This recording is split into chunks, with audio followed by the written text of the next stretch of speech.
it's a mindset shift being an entrepreneur or a business owner, and not being able to rely on that biweekly paycheck that comes in, or the bonus, or the vacation time. There is none of that. So, you just have to mentally be prepared. And it was all about talking to other people who had done it before and learning from what they did.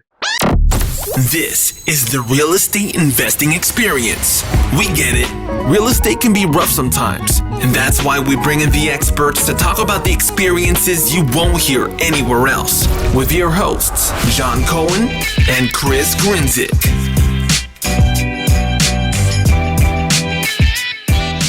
What's going on, guys? Welcome back to another episode of the Real Estate Investing Experience. I'm your host, Chris Grenzig. With me, as always, is John Cohen.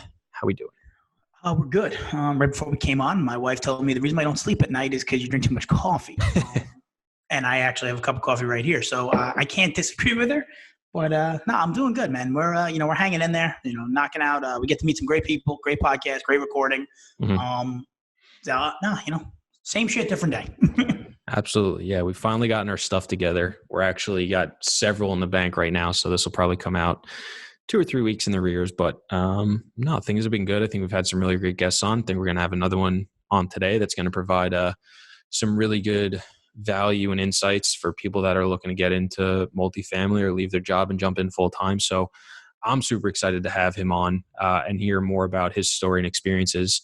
So with that being said, Kyle, thanks for joining us, bud. Yeah, thanks for having me on. Excited to be here. Yeah, absolutely. So I want to kick us off a couple minutes, just tell the people who you are, where you're from, your journey, et cetera, and kind of what you're doing. Yeah, sure. Thanks again for having me on. My name's Kyle Mitchell. I'm from Southern California, born and raised.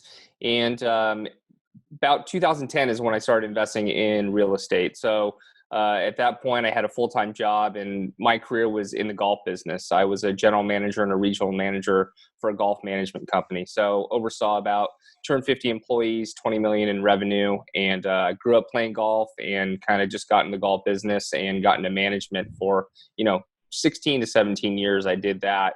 And in 2010, I house hacked my first single family home that I lived in, did that for a couple years, and started listening to more podcasts and read the Purple Book like many do, Rich Dad, Poor Dad, and realized that my house was not an asset, it was a liability. And so I took all my equity out of that and started buying single family homes, probably about 2013.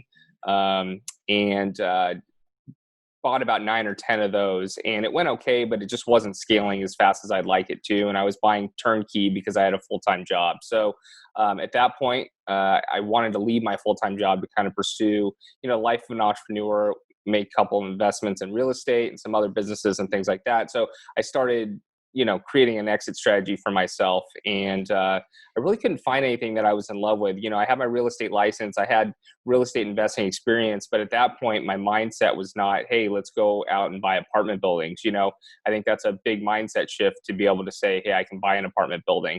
So I actually overlooked that and stayed with my job for a couple more years. And then finally in 2018, I found a course online that was about multifamily investing. I said, screw it, let's see. I've been investing in real estate for 7-8 years now. I understand it. And I absolutely fell in love with the business model. And from a management standpoint, it makes sense. That's what I've done my whole career is drive income, control expenses, hire people, build systems. And so that's what apartment investing essentially is after you close on the property. So 11 months later, after I found multifamily, I constantly educated myself, and I left my full-time job actually before we even got our first deal. But I had been saving up for several years to do that. And now I run a company. It's called APT Capital Group with my business partner. We actually just merged. Previously, I was with Limitless Estates, my own company. And we invest in value-add multifamily in the Arizona market, so Phoenix and Tucson. Love it. I think that's awesome. I think it's tremendous. I think one of the things that a lot of people don't fully understand about being in the commercial real estate or, the apartment multifamily space is that you are essentially buying a business, whether it's operating well and stable or not. You're buying a mini business in some ways, and it's not just investing in real estate. There's a lot of other things that go into it, especially as you scale up into the properties that support full-time staff and management companies and many other things that go into it.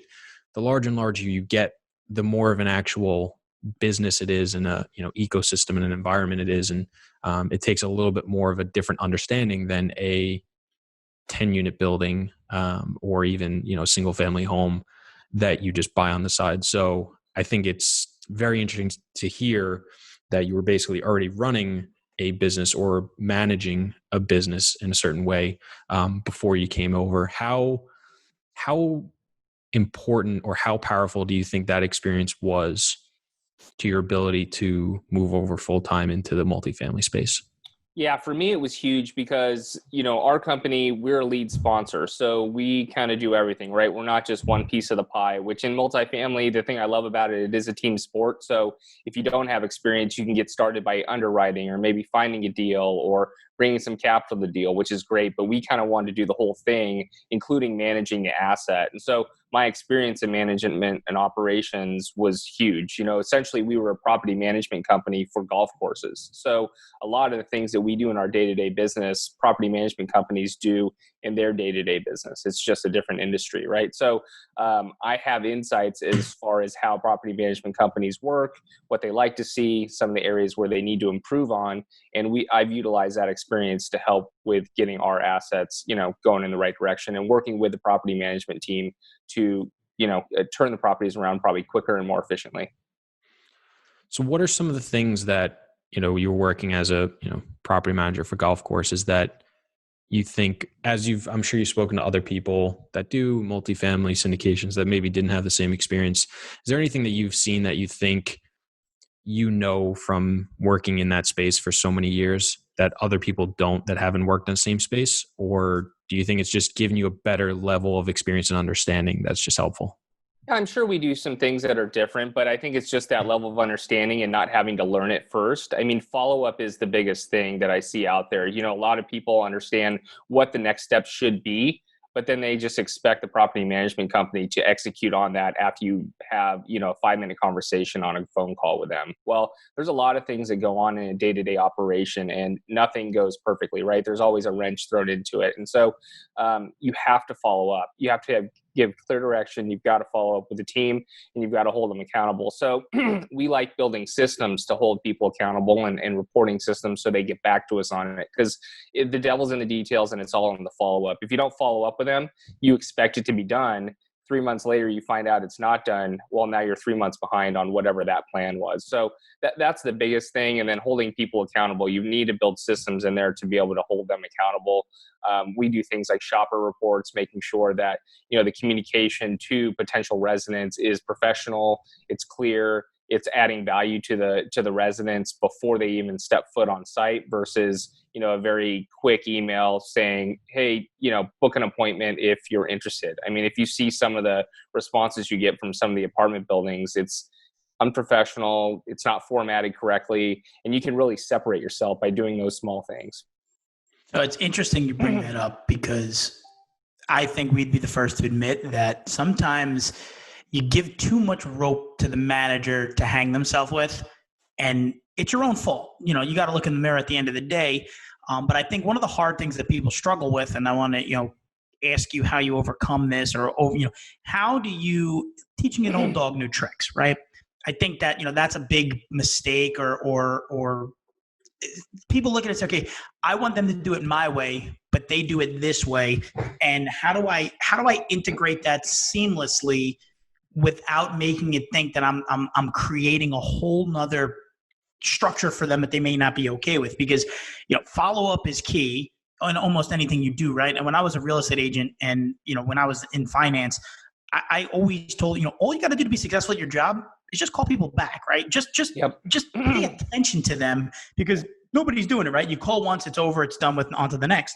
But can you talk to that, or how you teach an old dog new tricks per se to get people to, comply with, this is what we want? Because, we're trying different things every day to fine tune that to make us as efficient as possible. But I'd like to hear from someone else that took that experience from what they did and integrated it immediately. You probably had more success out of the box than most. Yeah, it's certainly not an easy process for sure. And I think this goes all the way back to selecting the right property management company if you have that option. Now, we're in a market where there's multiple property management companies that are very successful and do a good job.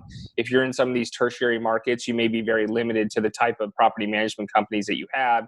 And that's where, it really is hard to teach an old dog new tricks. But, from the very beginning, we're very upfront to say, hey, look, we're more of a hands-on type of owner.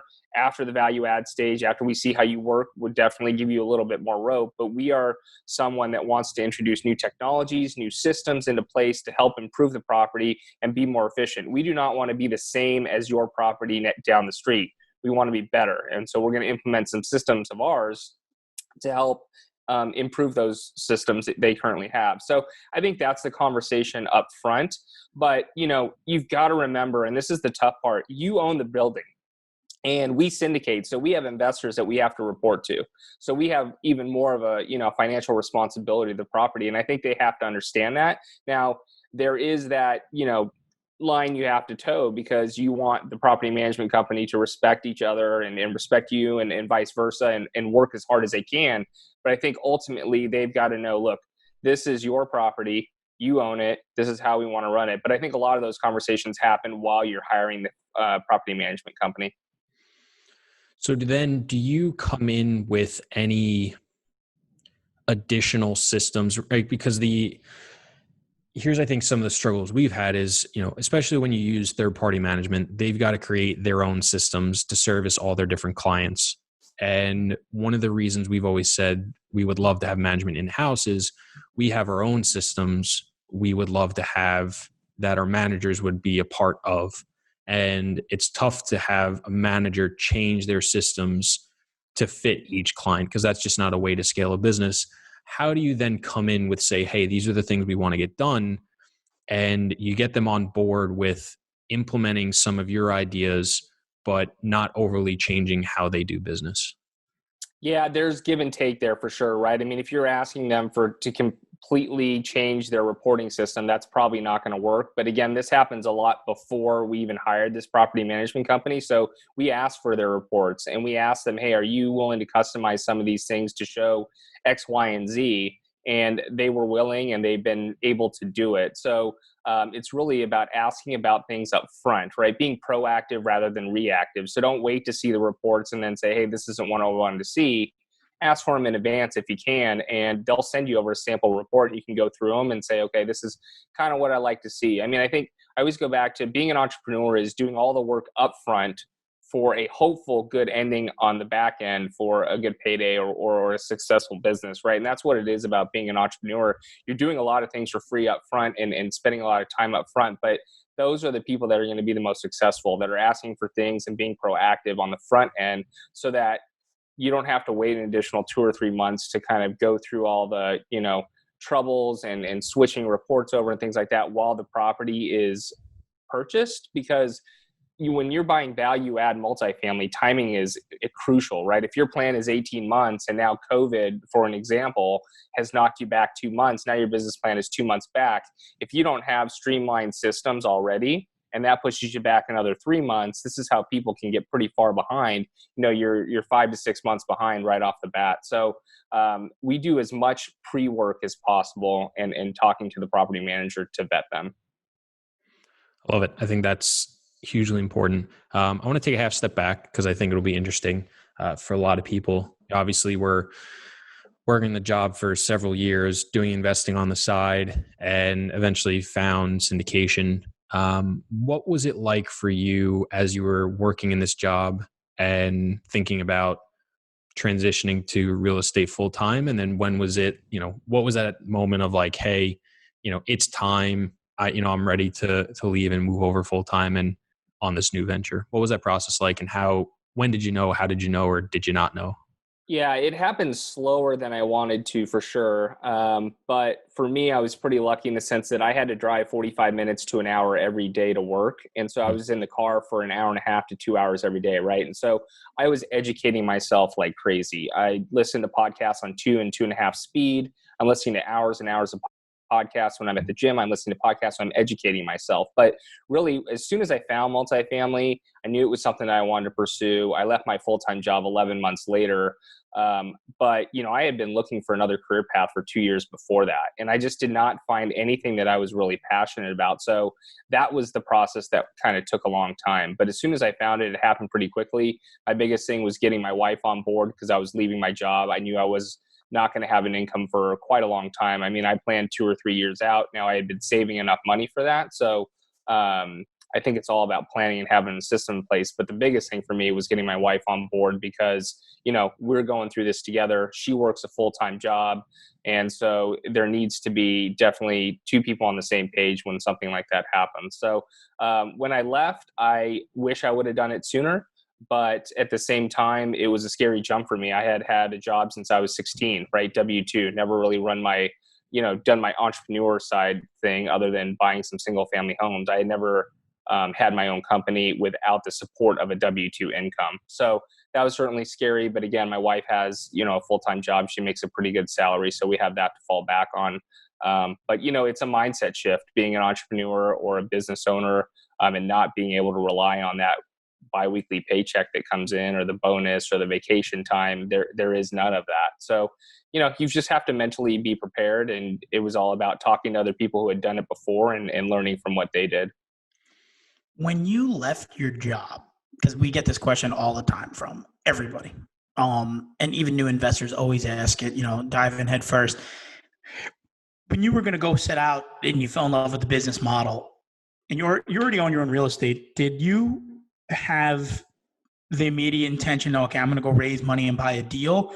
Or was it, I know that I have X, I can get myself into a deal to then go scale my business, the syndication model? Or right out of the box, you knew you were going with investors and it was just, now I got to go find the investors. How can you walk through that process? Because I think that's the hardest thing for, because people always say, oh, what do I just got to put it online and people will invest or crowdfund or whatever it is. And I say, guys, it's not that easy.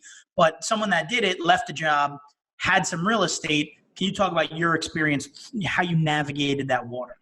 Yeah, as soon as I found that online course, I took it and it was all about the syndication process. So immediately in my mind, I said, my experience fits this perfectly as far as managing and operating and building systems and things like that. So in my mind, I had always thought that I'd be a lead sponsor. I don't know a lot of people that can go from, W-2 straight into lead sponsor. I think that's probably, if you're in a management and operations job in a W-2, yes. If you're in a job that's more of a sales position or something like that, you should definitely team up with someone that has more operations experience. But immediately after that, we started building our investor database because that was one of the things that we learned from our coaching. So after I did the online course, we actually hired a one-on-one coach as well. And we took one-on-one coaching. And so for 18 months, we were building our database. And even the 11 months that I was still working, we had a meetup and we had just started a podcast right when I left. And so the whole idea was, hey, let's get our investor database built up so that when we do have a deal, we'll have those investors to get to. Now, raising capital is a whole different beast. It's a different industry, in my opinion, like managing apartments and raising capital, even though you do all that within the process of buying an apartment, they're 2 different beasts. And, our first capital raise, we got there, but it was much different than I thought. And it was interesting and very challenging. Yeah, I remember it's tougher and easier than people think.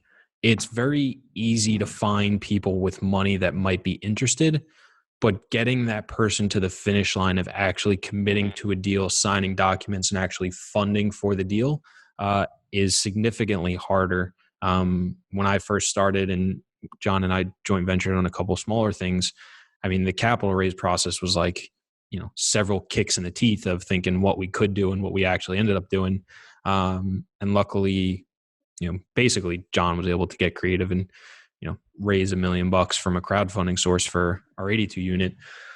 But it was kind of like a shock and awe thing where it's like, oh, we did a lot of the same stuff of meetup and talking to people and building your database for months and months and months, probably over a year. And, we thought we were in a position where we could do a lot more in terms of an equity raise. And then when push came to shove, it was like a wake up call. It's like, oh, wow, like we're kind of in trouble here. Like we don't have as much as we need. And luckily we were, able to get it done and have the resources and connections. But yeah, it's a totally different ballgame than just operating a property. And I think people both overestimate and underestimate the ease at which it's done. Like I said, not hard to find somebody with $50,000, but to actually get them to say yes and give you the money is very different. Yeah, the challenge with raising money is it's all about timing, right? And so you may have 100 people that say, yeah, I'd be interested in investing, but will they be interested in investing when your deal comes in May 31st, or whatever on that specific deal? I mean, not only does the deal have to fit their criteria, but so does the timing. I mean, I always say you get a peek behind the curtains of people's lives when you're raising money. Someone may be having a baby. They may be traveling for a month. They may be closing on a house, so they need to show more liquidity. Someone may have passed away in their family. I mean, there's all these different factors, right? And so it's not just getting a verbal commitment and saying, yeah, okay, that money's in the bank. I would say it's 50% or less of the people that are on your list that have given you a verbal are actually going to commit to that very next deal. Now, maybe they will invest in the future, but again, it goes back to timing and what's going on in their life. No, I think that is something we talk about a lot. I mean, we were told from the very beginning, expect to raise double what you need for every single deal you do. Have you thought, because this is a conversation we've had of, people are ready to invest when they have the money. And if they have the money, they're going to look to do something with it. They're not going to wait for you for 6 months if you don't have anything, for the most part. Some people may, but nobody really likes you that much to wait 6 months. And a lot of people don't have steady streams of 50, 100, 200,000 that they can, continually, whenever a deal comes up, they can just write a check. Have you ever thought about going to a fund model instead? So as investors come up and they're interested, there's something readily available for them to invest in? Or do you prefer still the one-off syndication model because it gives people that comfortability of, knowing exactly what they're investing in? We've considered the fund model for sure. I think we're a couple of years from there. We want to make sure we get a couple more properties under our belt, build our credibility package a little bit more, have an exit, which hopefully we'll have later this year. But we're one of those, it just takes the stepping stones as they come, right? And so I think the fund model is definitely an interesting model. I do like that model. And it really allows for diversification for someone as well, right? Because eventually you're going to have the same investor pool and you want to be able to allow them to diversify. So by having a fund, you can really get them to diversify. Right now, we only look in 2 markets, both are in Arizona. So a fund model where maybe it's different asset classes and, more markets is definitely appealing. So I can definitely see us doing something like that a couple years down the road. Mm-hmm. John, what do you think about that? So so when I first started, I was very confident in the capital raising ability. That's probably what I'm very good at, hence, the deal that we joint ventured on early on before really we've done what we've done. That's basically the offer that I said, hey guys, do the deal, right? I knew the manager. I was very confident in the manager and I said, go. And if you guys can't raise it, I'll figure it out. Right. Cause I was very confident in being able to get it to the finish line. That has slowly shifted. We've always done one-off deals. We have a sort of quasi fund. It's 3 deals with one group of investors, one operating agreement, whatever. But I don't disagree. I think that having the fund ability now, where my whole thing with the fund, and I know it's all over the place right now, but I personally like the ability in a fund that an investor could take advantage of multiple properties. Mm-hmm. But I think the definition of what you're buying is the key to getting people to trust you with, here's $1 million, go buy the right stuff. Because I think that some people can lose sight of what the goal is, right? If you're buying 1980s garden style apartments in populations of 1 million people, whatever you define, if you're struggling finding that opportunity and a deal comes in that might not fit your bucket, but you buy it, that's where, as the operator and the syndicator and the guy running the show, I think you can get yourself in trouble. And what's stopped us from doing it so far is I want to make sure that criteria is what we're going for. And if it's not in that box, it's either allocated in the fund saying, hey, 80% of what we buy is going to be here, 20% is going to be here, but only if it meets these criterias. I think that's where I think we're going to be the most successful, because I know what we do really well and I know what we don't do well. And I know if we had more capital readily available, we would be able to shake free some more opportunities that I think would be interesting. So I like it because you're going to give investors a little diversification. You're going to be able to execute quickly, because I think some things that you go through when you're capital raising, not only are you managing the due diligence and the third parties and the financing, but you're also battling the element of human and time frame, right? Like, it's impossible to raise money from Thanksgiving to Christmas because there's a ton of holidays. Then it's very difficult to raise money in the summer because people go away on vacation. So you're navigating the calendar, and you can't navigate when the deals come in. The deals are going to come when the deals are going to come.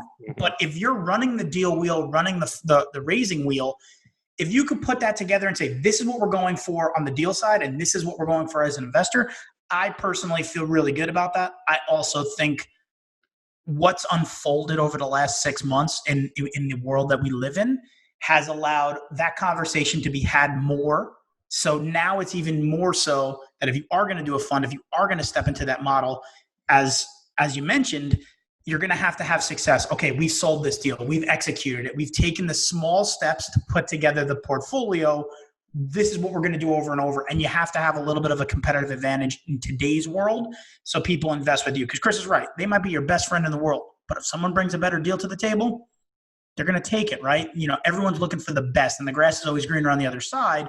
But I think that fund model is something that we're going for. We actually have a book that is starting to come together really nicely that we're actually going to go out with. That I've been very excited to launch this. I've been saying this for 24 months, if not longer. I do like that model. It's something that I'm putting my foot on the gas pedal because I think that we can separate ourselves. I think it gives you more flexibility, and I also think it allows you to strike while the iron's hot if the right deal comes up. Yeah, I think as you were talking, both of you, I thought of something that was interesting. And I've been, thinking of the idea of like a lot of people that invest, and I'm sure, John, we've spoke about it, but Kyle, I'm sure you kind of get the same thing. I'd be curious to hear your thoughts. But a lot of individual investors who are not super sophisticated, they just flip a lot of times to the back of the book and they just want to know what the returns are. And they don't necessarily spend the proper time to understand the mechanics behind the deal. What is, how much debt is there? What's the coverage ratio? What is the sale cap? How do they do proper comps? They don't have the understanding, and also they don't have the time to properly evaluate a deal like we do. But a lot of people like the idea of knowing what the deal is beforehand. I actually think, just in my head now, that a lot of people would be better served of probably investing in a fund and underwriting the person and the team more than the deal.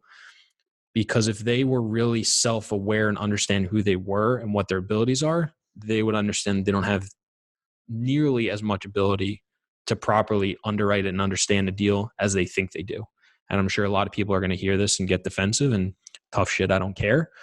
But just knowing how a lot of people look at deals and the questions they ask and how they view debt, how they view equity, the relationship just isn't quite there yet. And there's nothing wrong with that, because most people have other jobs they're doing, or they have other lives to live. And, they don't have the time to look at 20 deals a month to choose the one that's the best. And I think if people understood that and just spent time on underwriting the team and the person and their past performance and understanding how they've done, I think that may be a better model for a lot of people than they think. I think probably a lot of people think they can do a good enough job understanding a deal, but in reality, they're just getting caught up in, the marketing of the book and what the returns say they're going to be. So I actually think a fund model would be better for a lot of the one-off individual investors than people probably realize. Yeah, I don't know if a fund model is better or not. I could see it both ways, but I certainly agree with you when it comes to vetting out the sponsor. I mean, if you're a passive investor and you're investing passively for the first time, you should spend most of your time vetting out the sponsor And once you vetted out the sponsor, if you pick a trustworthy sponsor with a great track record, you can rely on the information they're now giving you, and they can help walk you through a lot of these numbers that really they don't understand. They can see an underwriting model and they want to see 15 plus IRR and 8 plus cash on cash return for 5 years and 2x multiple. And I think if you had two deals side by side, they'd go with the one with the higher returns. But this is, it's a pro forma, right? This is a business plan, and it's all about who can execute the business plan, who's going to execute. And one, the one that's promoting less returns, what if they're a very conservative underwriter and a great operator? And the other one is just getting started and doesn't know how to, is just underwriting their first deal or their first, this is their first property. Well, those numbers can flip very quickly. And so like they always say, a great operator can make a bad deal good, and a terrible operator can make a great deal bad. And so it always comes back down to the sponsor. So I encourage everybody to spend more time on the sponsor. Then you maybe look at the market and how that's going, and then you look at the deal. That's how I tell people to go. It's funny because it goes so against, that's the way it should be done, right? You should take that pretty book and don't even open it, because you're going to get jaded by what you see. The same sponsor, it's funny, we spoke about it on an early episode. We put a track record page in our book, and people saw that, and it was like they didn't care what the rest of it said. And we had investors, it's only showing a 13 or a 15, and you always perform 30s. I'm like, whoa. Mm-hmm. I can't tell you what we always do. I can tell you what's been done, but that doesn't mean it's going to happen in the future. But you're going to battle. You're going to war with your sponsor, right? You're giving them money. They're making it, they're making the choice. You're making the choice to invest or not. But people don't do a good enough job at that. People like just seeing the big numbers at the back of the book, and they think it's going to go that way. Where I say, you promise, under promise and over deliver, right? Everyone says it.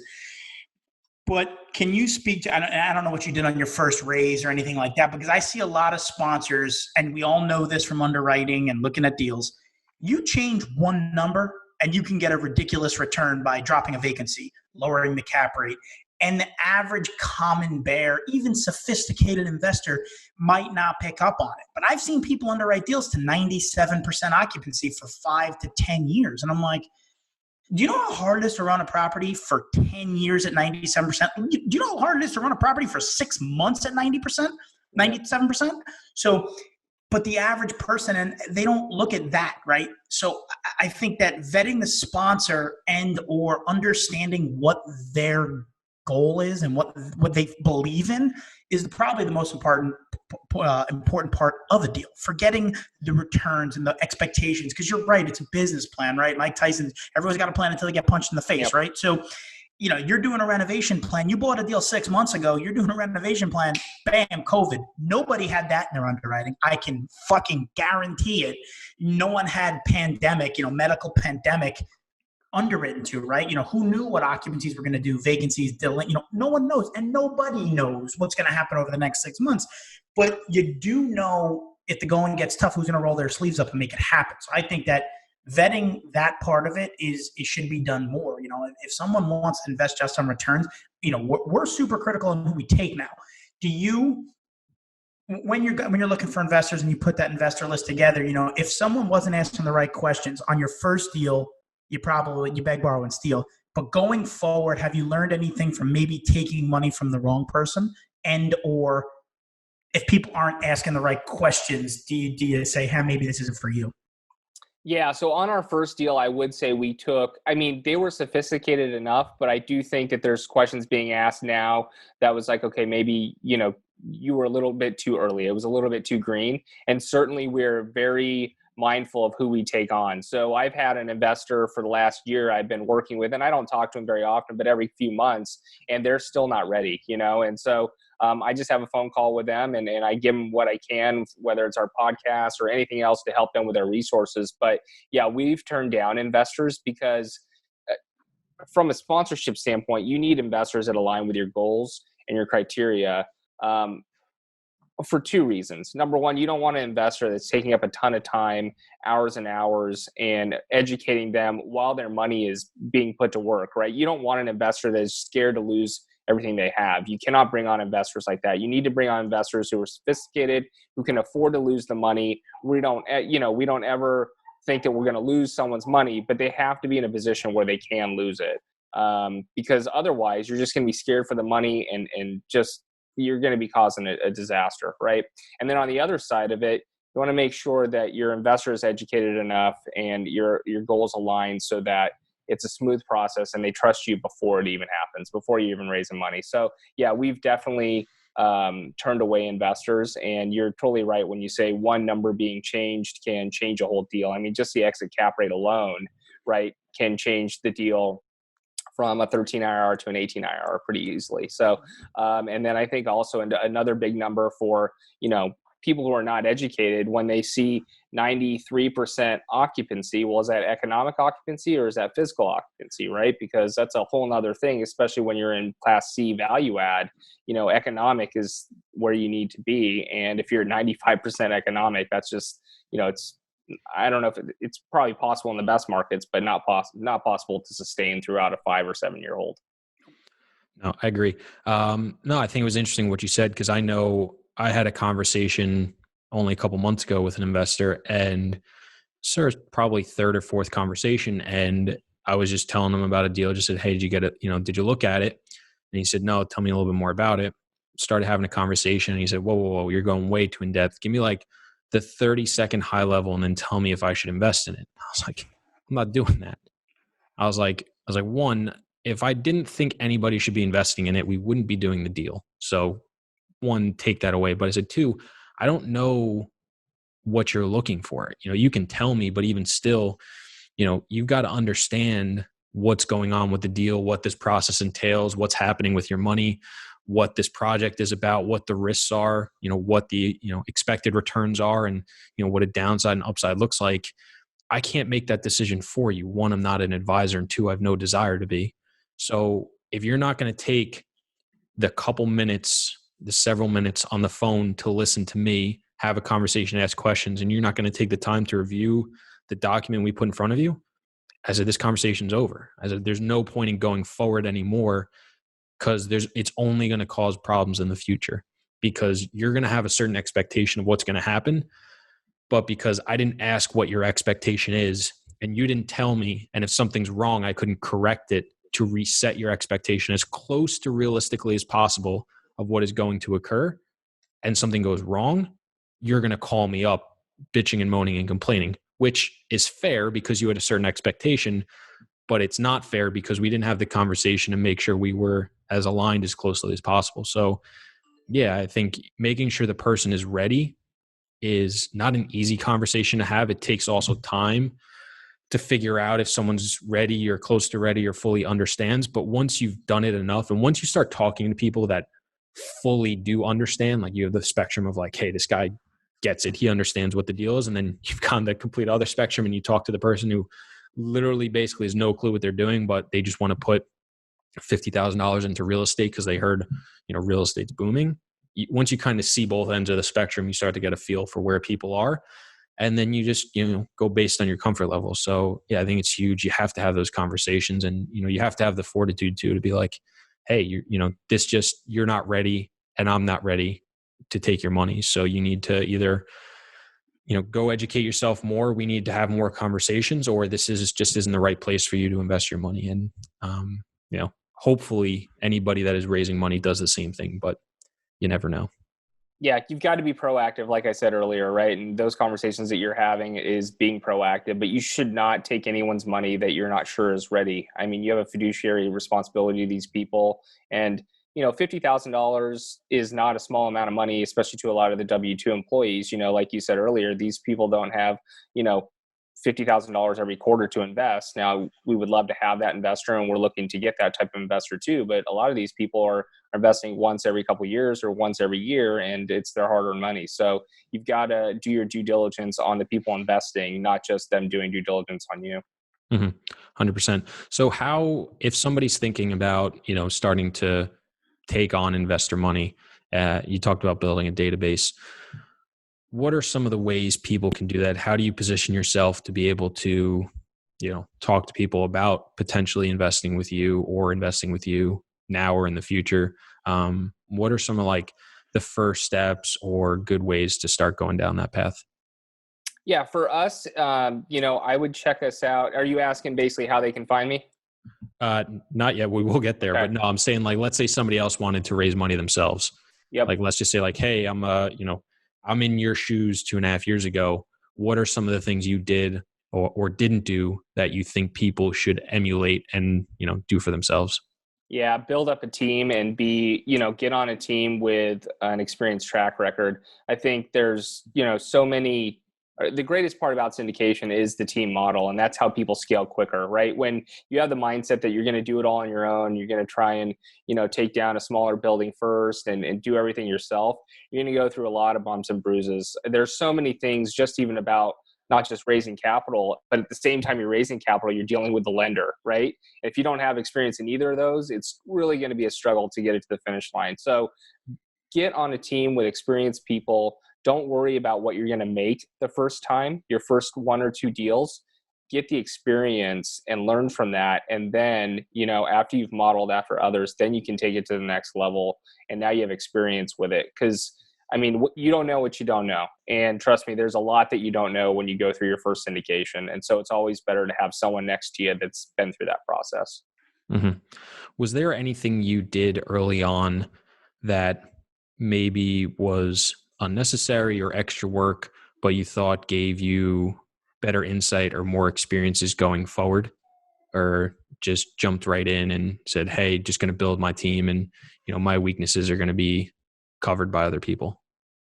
Yeah, I think the biggest thing that I did right was I got coaching, right? And I educated myself 12 months before we even got our first deal under contract. I had done one-on-one coaching and listened to thousands of hours of podcasts, been to countless seminars and things like that. So I don't know that I did anything else other than that. If I had to do it differently, we don't have time to get into my whole first story of the first deal, but I did try and do my first deal ourselves, and last minute we ended up switching and bringing on some other people, which ended up being very beneficial because we went from a small $1.6 million property to a $15 million property on our next property because we partnered with those people and had that team. And so I would have tried to build my team a lot sooner. So I would have had the right people around me to scale.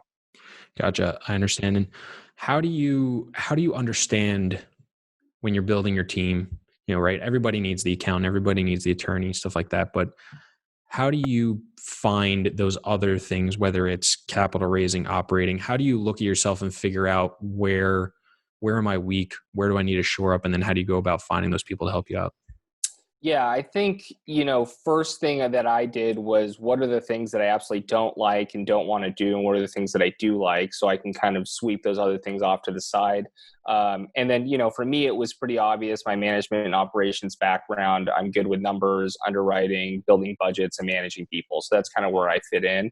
But it's getting out there and telling everyone what you want to do and what you're doing. If you're going to be the person sitting behind the desk and not saying much, you're not going to get anywhere. So we were going to meetups, we were starting meetups, we started the podcast. And so it's just about going out there. And both of our partners actually, we met at meetups. We would go to the same meetup and we asked someone to speak at ours, and they ended up investing in our same markets. And they said, hey, why don't you come out with us, and take a look since we're traveling out there. And when we were driving at that point, and so when you're spending 15, 16 hours per day with someone, you get to know them pretty quickly, right? Mm-hmm. And you're underwriting deals together. And we found out pretty quickly that we worked well together and our values aligned, and that's how it goes. I know a handful of other people that, we're close with that found their partners the same way, just going to meetups and talking about different things that were interested in the same markets, and just went from there. You do have to be careful. I knew these people for 8 to 10 months prior to doing our first deal together. You don't want to just jump in with someone. You got to vet them for sure. You're getting into, like you said, a war with these people, and you're going to be with them for 5 to 7 years. So it's the same as a marriage. So hopefully marriages last longer, right? But yeah, you got to vet your partners just like you're vetting everything else. 100%. I love it. Kyle, I think that's a great place to wrap up, a great place to leave us off with. Thank you so much for coming on and sharing, your experiences and insights and things like that. Now, if people want to get a hold of you, learn more about you, follow along, listen to the podcast, where can they do all that stuff? Yeah, our podcast is Passive Income Through Multifamily Real Estate, and we're actually launching an asset management summit. It's completely free, and it's going to be a virtual summit in September, so I'd love everyone to check that out. That's at amsummit2020.com. If this is coming out in a couple of weeks, that's exactly when we're going to be launching all the promos. So we'll have, up to 30 speakers. We got a great lineup so far. And I think it's really a gap in the market right now. There's a lot of people out there talking about how to get started. And there's all this hype about buying apartment buildings. But as I mentioned, there's not a lot of true operators. And I don't think people really understand they're getting into a business and they're buying a business. So all of our speakers are going to talk about detailed, nitty-gritty asset management things to do to help, build efficiencies and create systems to prepare you to be ready for when you do close on a property. Now you know how to manage it and get the best out of it. So check that out, amsummit2020.com. I love it. I think that's going to be super interesting. Guys, thank you so much for listening to this episode of the podcast. If you're not already subscribed, it would mean the world to John and I if you would do so. If you are subscribed, please send it to a friend, family, coworker you think would get a ton of value from it. And be sure to go check out our newly launched Facebook group. We're not doing a ton of content. We're just trying to bring a ton of value and connect with all of you who are listening and following along. You can find that by going to Facebook and searching the Real Estate Investing Experience. Once again, Kyle, thank you so much for coming on. This was truly tremendous. Can't thank you enough. Yeah, thanks guys for having me on. Thank you.